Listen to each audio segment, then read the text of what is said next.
Alhamdulillahi Rabbil Alamin. Wassalatu wassalamu ala ashrafil anbiya wal mursalin. Sayyidina Muhammad wa ala alihi wa ashabihi ajma'in. Subhanaka la ilma lana illa ma 'allamtana innaka antal alimul hakim. Amma ba'd. Hadratul mukarramin, para alim, para ulama, masyayikh, habaib, semua yang terlibat dalam zikir dan doa malam ini, semuanya moga-moga dirahmati Allah Subhanahu wa taala. Wa akhusul qaul, sahabat saya Kiai Haji Dr. Hidayat Nur Wahid, juga Gus Mahmud, dan mohon maaf dari sini tidak kelihatan satu persatu, mungkin Habib Salim Al-Jufri, juga Presiden PKS Ustadz Sahibul Iman, tadi ada Ustadz Mardani Alisera juga ada di Zoom ini. Semuanya mohon maaf saya tidak bisa menyebutkan satu persatu, moga-moga dirahmati Allah SWT. Saya Ahmad Zahro, nama yang agak asing dan memang orangnya juga asing di kalangan PKS, masih asing. Ahmad Zahro. Zahro itu ada macam-macamnya. Ada Zahroh, itu mu'annath, bermakna bunga. Ada Zahro pakai hamzah, juga mu'annath, maknanya berbunga-bunga. Ada Zahro dengan alif, itu mudzakkar, maknanya cemerlang. Dan itulah nama saya, maka pondok saya di Tambak Beras namanya Cemerlang An-Najah. Perlu sedikit saya klarifikasi bahwa saya bukan pengasuh pondok Bahrul Ulum. Bahrul Ulum itu besar, hanya Ribat saja. Ribat An-Najah, Cemerlang An-Najah itu bagian kecil ya, dari sekian banyak ribat, sekitar 40 ribat di pondok Bahrul Ulum. Saya kalau di Jakarta, di Istiqlal, saya Ketua Dewan Penasihat Ikatan Persaudaraan Imam Masjid Indonesia, yang ketua umumnya sekarang Pak Profesor Nasaruddin Umar.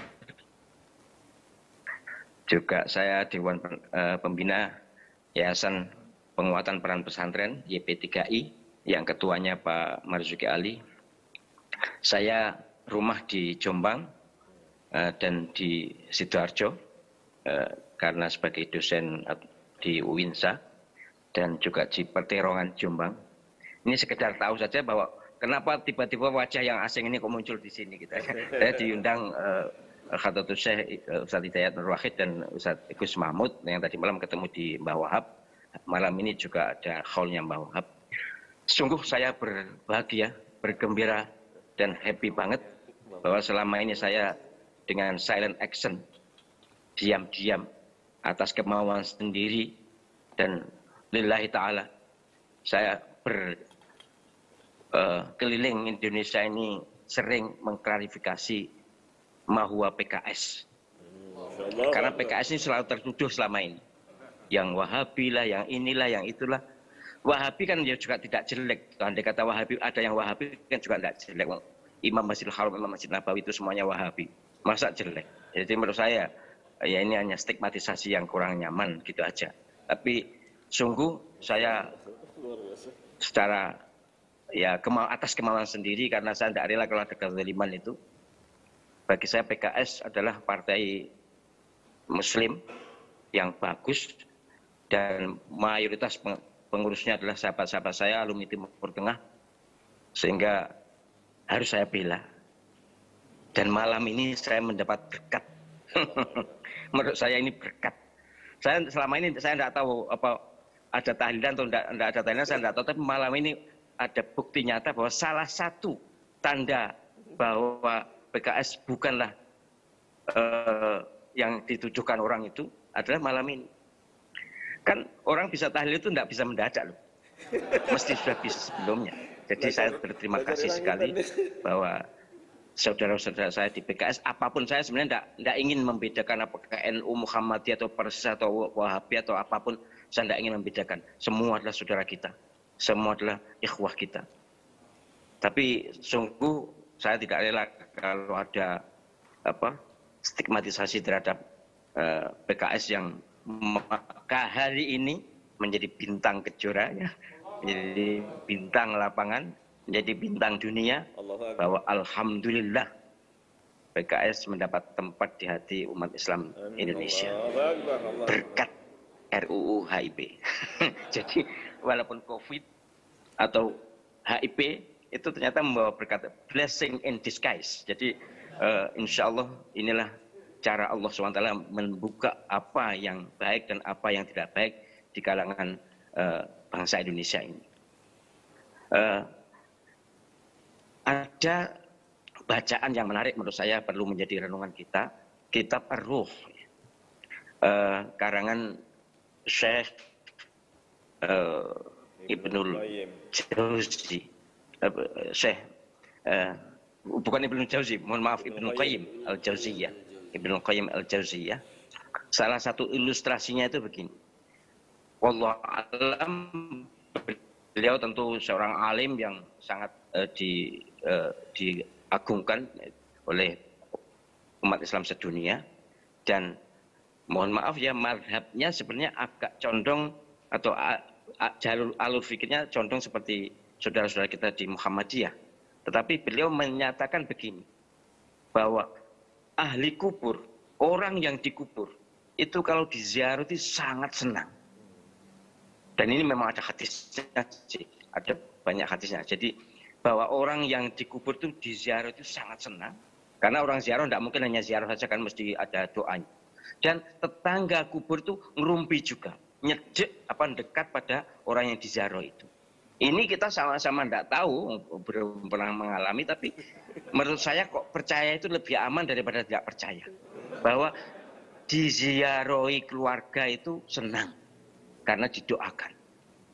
Nah, maksud saya apa? Ini saya sampaikan itu bahwa agar kita ini kalau sama-sama tidak tahu, tidak usah menyalahkan. Sama-sama tidak tahu apakah tahlilan nyampe atau tidak nyampe, bukan zamannya sudah. Pokoknya sudah, tahlilan itu adalah zikir yang baik. Yang percaya silahkan percaya, yang tidak percaya silahkan berzikir saja, pasti dapat pahala. Artinya apa? Janganlah semacam tahlilan atau ibadah-ibadah tertentu menjadi poin untuk berbeda, untuk berselisih.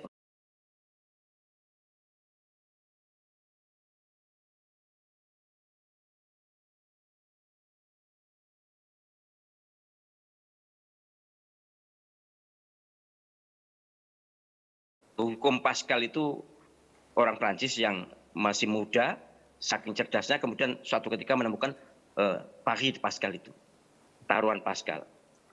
Jadi begini dia, akhirat itu ada atau tidak? Ada, kalau ada plus, kalau tidak ada minus. Kalau ada saya percaya, maka saya beruntung. Kalau ada saya tidak percaya, maka saya tidak, saya rugi. Kalau saya tidak percaya tapi ternyata ada, saya juga rugi. Kalau saya tidak percaya ternyata tidak ada, tidak rugi, dan seterusnya. Akhirnya dikalkulasi bahwa sebaiknya percaya. Sebab kalau percaya, nanti kalau tidak ada, tidak rugi. Tapi kalau ada, kita beruntung. Juga begitu. Tahlilan dan doa-doa untuk yang sudah wafat ini, bagusnya kita percaya aja, nyampe. Podo-podo nggak arwah, sama-sama tidak taunya, nyampe. Kalau nyampe, kalau tidak nyampe, toh tidak dirugikan. Asal bacaannya bacaan yang baik. Khitaman, saya terus terang berterima kasih, khususnya kepada sahabat saya, Dr. Hidayat Nur Wahid. Terima kasih Ustadz, bahwa ini bagian dari kehormatan dan penghormatan saya untuk bisa terlibat dalam interaksi doa bersama, dan terutama interaksi bagaimana cara kita berjuang, cara kita berdakwah, membela dan mengizul Islam muslimin ini melalui PKS. Saya walaupun bukan orang PKS karena memang saya PNS ya, jadi saya masih PNS, jadi masih dilarang untuk berpolitik, tapi hati tidak bisa saya pungkiri bahwa menurut saya PKS adalah partai yang benar-benar committed membela Islam. Terima kasih kesempatannya. Mohon maaf segala kekhilafan, kesalahan, dan tentu last but not least, kita tetap bersiap berjuang di dalam kesempatan yang kita punya, dimanapun kita berada, adalah tugas utama kita, Izzul Islam. Subhanakallahumma wa asyhadu an la ilaha illa anta astaghfiruka wa atubu ilaik. Wallahul muwaffiq ila aqwamit thoriq. Itu kalau NU.